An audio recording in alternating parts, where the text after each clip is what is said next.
Hello,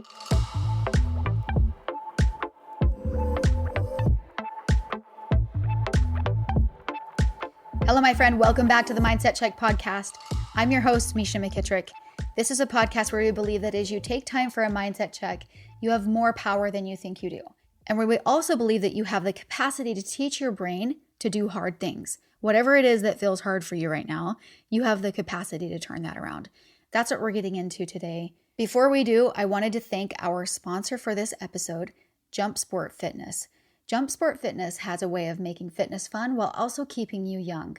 I'll leave a link for their products in the show notes below. Their products are so fun, you literally forget that what you set out to do is to work out.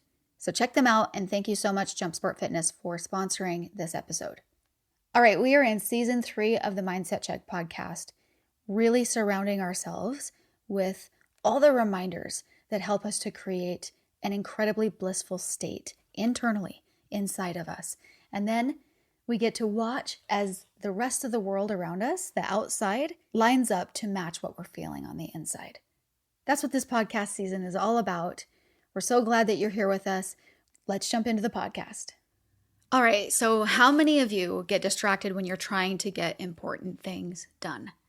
This is something that wildly actually plagues and affects our society as a whole. And I want to talk to you today about how to correct that, how to bring yourself back into a state where you're training your brain to finish hard things, things that present a challenge to you in your life. So there's this guy, his name's Chris Bailey, and he gave a TED Talk about how to get your brain to focus. Okay, that's the title of the TED Talk. And he talked about how research shows when we do work in front of our computer, especially when our phone is nearby, we actually end up focusing on something for 40 seconds before we switch to something else.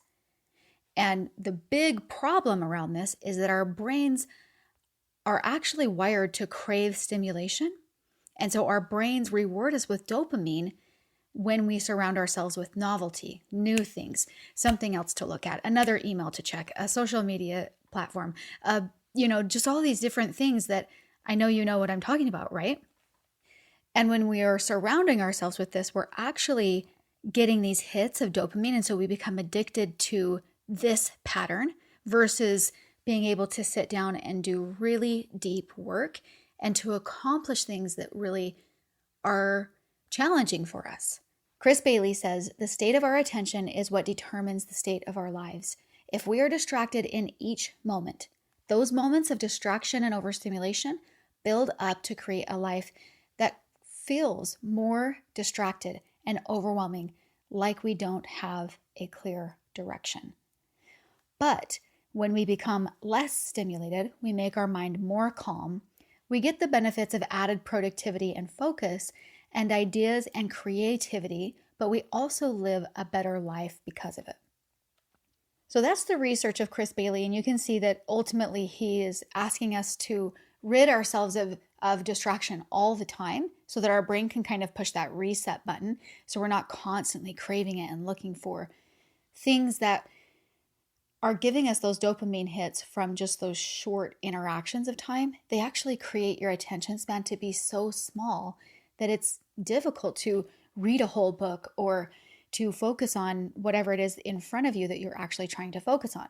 So his way to solve it is to be able to make your brain more calm. And I honestly believe that with my whole heart that actually does work, especially when you involve something on the level of meditation. I think that can amp that up even more.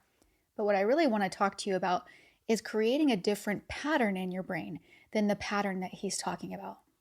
So I want to talk to you about another segment that is by Mark McLaughlin, and he is a neurosurgeon. He said, I've interviewed over 700 people, neuroscientists, psychologists, Olympians, billionaires, all kinds of people.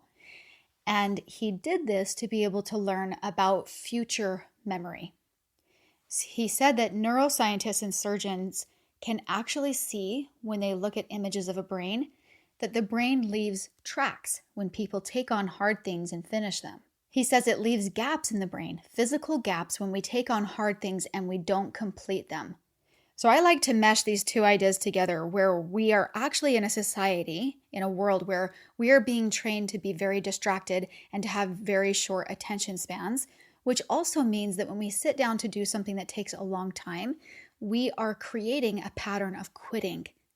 And when our brain creates a pattern of quitting, every single thing that we try to put our mind to that feels important, that feels like a little bit challenging to us, which we actually create and have even more chemicals that are feel-good chemicals that are released in our body when we complete bigger tasks, hard things, than those tiny, small dopamine hits.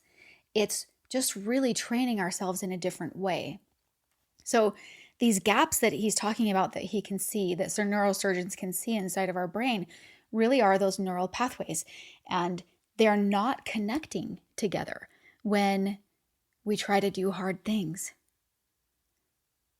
And there's a really great solution for that. And that is simply just to teach yourself to do something a little bit harder and a little bit harder. Mark says people that don't finish hard things are more likely to quit in the future. People that finish hard things are more likely to finish in the future.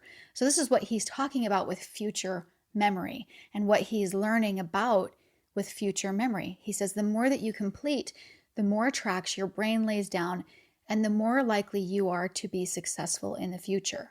So here's my little ounce of motivation for you today, is to know that when you're up against something hard, you might need to limit your distractions so that your brain can focus on something and do hard work. And you can literally retrain your brain to sit down and do the things that feel hard. And the more that you do, the less hard that they feel in the future, or the more challenges that you can then continue to take on, right? Your time and attention span gets longer in the time that you're able to focus on something. You're actually able to sit down and read a book or accomplish the creative brain task that's in front of you. And this goes for physical tasks and applications as well in life. But I think that there's so much around us just sitting down and putting our mind to something that has become really challenging in our society. So I wanted to make sure that you know that it really isn't difficult to flip the switch in your brain. It's limiting your distractions so that you don't teach your brain to have a pattern of craving those distractions, and put your mind to it and do something for longer than 40 seconds and let that time build up to where you're doing an hour and a half of deep work without checking your phone or without getting distracted on something with your computer in front of you. Then you teach yourself how to have this longer attention span and to be more capable. You really are more capable than you think you are. And I hope that through this bit of information that you see, that you can retrain your brain to have more capacity to complete important work and things that present and feel challenging to you, but you'll also get a greater payoff in the end chemically, and you're also teaching yourself that you can do it. I hope that through that you see that you have more power than you think you do. All right, I hope you got something really great from this message. If you did, make sure that you pass it on. Also, make sure that you rate, review, and subscribe to the podcast.